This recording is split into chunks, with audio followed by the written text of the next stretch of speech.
नमस्कार दोस्तों। सूरत में बीजेपी ने लोकसभा की सीट जीत ली है। कहा जाए तो पहला कमल बीजेपी के खाते में गया है एक सीट के रूप में।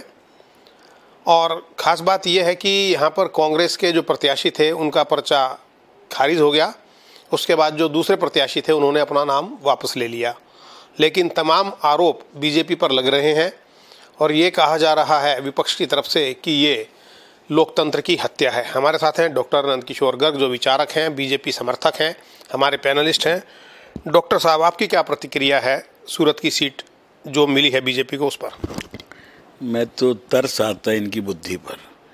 इसी बार अरुणाचल प्रदेश में 10 विधानसभा सीटें अनअपोज्ड बीजेपी जीत चुकी है। 1951-52 के चुनाव से हर बार पहले लोगों के थोड़ा बड़े मन वाले थे 5-7 सीट जीता करते। ये जो सीट जीती, आखिर तीनों प्रस्तावक और कैंडिडेट विड्रॉ करे या तीनों प्रस्ताव कहीं हमने प्रस्ताव नहीं किया, ऑन ओथ कहीं एफिडेविट पे, तो इसमें बीजेपी कहाँ से आ गई? सरकार अलग चीज़ है। इन दिनों में इलेक्शन कमीशन सुप्रीम होता है। जितने भी ऑफिसर्स हैं, एसडीएम, एडीएम, डीएम, वो सारा चुनाव कराने में उनको लगाया जाता है। जिस दिन चुनाव की घोषणा हो उस दिन के बाद ये सारे officer under the control, full control of election commission of India हैं। अभी भी आज भी एक आईजी लेवल के ऑफिसर को मतलब किसी को हटाना, ट्रांसफ़र करना, ये सब उनका परव्यू है।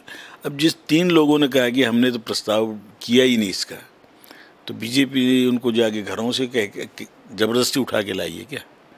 और एक सीट, सूरत जैसी सीट जिसमें जीतने की, अगर गुजरात में कोई एक सीट जीते बीजेपी कभी, उनमें से सूरत की सीट लगभग नंबर 1 है। कांशीराम राणा जी कितने वर्षों से, मुरारजी भाई जिस सूरत सीट को रिप्रेजेंट करते थे। सूरत एक ऐसा सीट है जहाँ 5 लाख से 6 लाख से जीतना एक नेचुरल, सामने लड़ने वाला क्यों लड़ना चाहेगा, परंतु कई बार पार्टी का आदेश होता है लड़ना है, भी लड़ना है। मान लो आज बनारस में जो लड़ेगा मोदी के सामने, वो किस लिए लड़ेगा?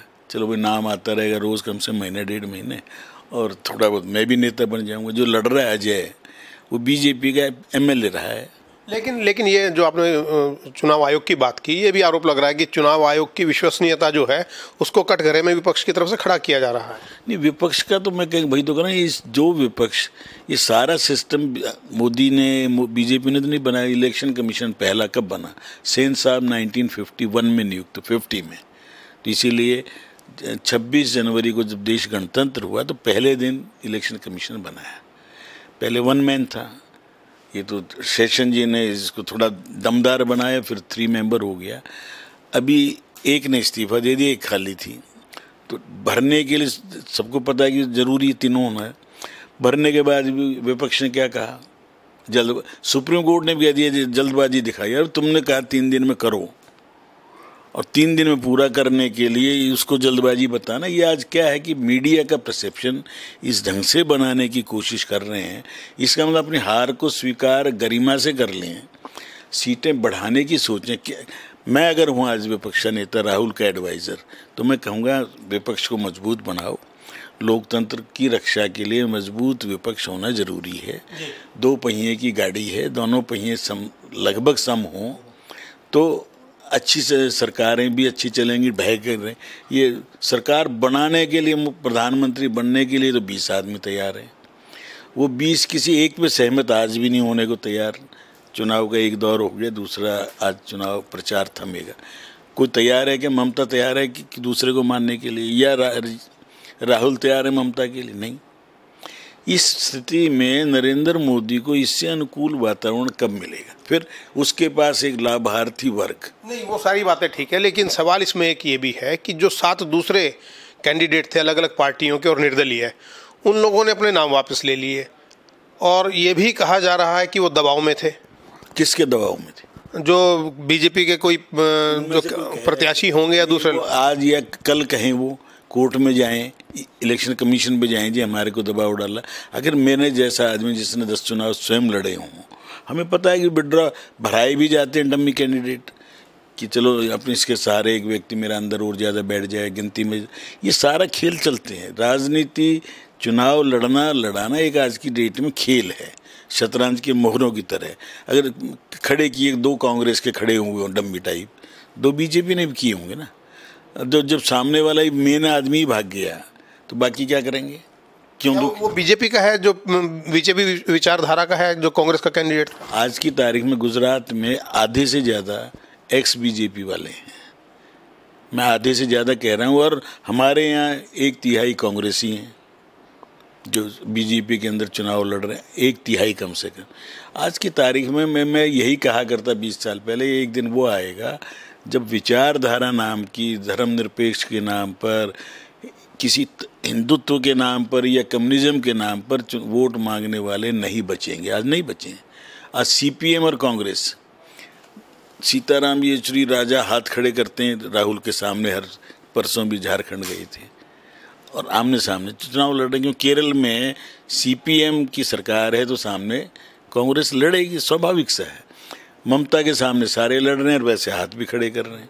सीपीएम और कांग्रेस बंगाल में मिलके लड़ेंगे, आम आदमी और कांग्रेस दिल्ली में मिलके लड़ेंगे और पंजाब में अकेले लड़ेंगे। तो क्या वोटर बेवकूफ़ है क्या? आम जनता बेवकूफ़ है क्या? लोगों को बेवकूफ़ समझते हैं ये नालायक गधे लोग हैं जिनको अकल नहीं है। लोकतंत्र मजबूत बनाने मैं चुनाव लड़ता, निश्चित हार की सीटें लड़ते रहे ना हम। पता है मैं हारूंगा, आज भी बहुतों को पता, परंतु क्यों लड़ते हैं?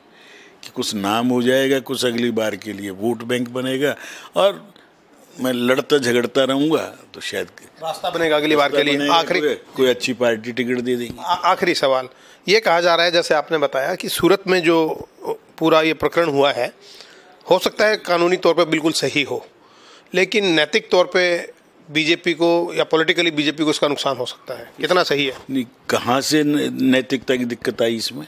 कौन सा मॉरलिटी, किस एथिक्स कौन सा टूटा है? वायनाड से चुनाव लड़ने गए, पहली बार चुनाव लड़ा तो मुस्लिम लीग के झंडे भी थे, कांग्रेस के भी थे, आज क्यों नहीं है? जो एन राजा चुनाव लड़ रही है महिला, वो तो कांग्रेस की विचारधारा को सपोर्ट कर रहे हैं ना पूरे देश में। तो आमने सामने चुनाव लड़ रहे हैं तो नैतिकता तो उनसे पूछो ना। भाजपा की नैतिकता में संविधान के मुताबिक कोई भी व्यक्ति में, अगर मैं कहूँ पूरी नैतिकता तो ये है कि एक आदमी एक चुनाव लड़ा, उसने एक बार मैं कांग्रेस से लड़ा तो अगले 5 साल के लिए उसको दूसरी किसी सिंबल पर या आज़ाद लड़ने पे पाबंदी होनी चाहिए। दल बदल तो अपने आप खत्म हो जाएगा। बहुत बहुत धन्यवाद। परंतु ये नैतिकता अभी इस देश में कहना बड़ा आसान है, उसको लागू करना बड़ा मुश्किल। इसलिए आज चौटाला परिवार, नैतिकता की बात मैं थोड़ा मजाक में कह रहा हूँ, हिसार में चौधरी देवीलाल जी का गृह जिला है हिसार सिरसा, उनका एक सुपुत्र रणजीत चौटाला इंडिपेंडेंट जीत के एमएलए से मंत्री आज भी है। मैं वो बीजेपी की टिकट से चुनाव लड़ रहा है हिसार लोकसभा। कल उसने इस्तीफा भेजा तो स्पीकर साहब ने कहा कि पर्सनल आके देना पड़ता है, नियम है, अदरवाइज तो स्वीकार कर लेता ना। सामने कौन है? एक बेटे भतीजे की बहू और तीसरी चौटाला फिर पोते की बहू। तो चौधरी देवीलाल के परिवार में ही हिसार सीट पर अभय चौटाला की पत्नी, अजय चौटाला की पत्नी और रणजीत चौटाला चुनाव लड़ रहे हैं। तो कहाँ की नैतिकता, कहाँ का चौटाला के नाम पे वोट मांगना, जाटों के नाम पर वोट मांगना था ना आज तक? एक परिवार के अंदर मुलायम सिंह की एक बहू चुनाव लड़ रही है, डिम्पल, जो यादव यादव करके वोट मांगते हैं, तो स्वयं तो यादव नहीं है वो। दूसरी अपर्णा है जो पहले गुप्ता थी अब यादव है, वो लड़ने को तैयार है, थी सामने टिकट।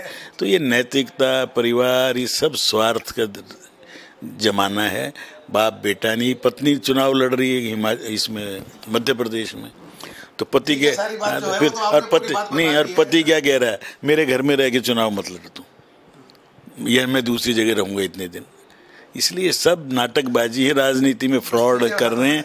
देश की जनता जागे, देश हित में जो काम करे उस लीडर को देखो, उस पार्टी को देखो, स्वार्थ से और एक परिवार के बंधक बन के ना रहें, जो अपनी खुली सोच के साथ जिएं।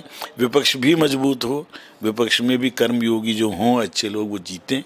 परंतु आज की तारीख में देश को आवश्यकता है, जिसने 10 साल तक इस देश को नेतृत्व दिया है, वो 10 साल कम से कम वो या वो पार्टी इस देश को नेतृत्व दे।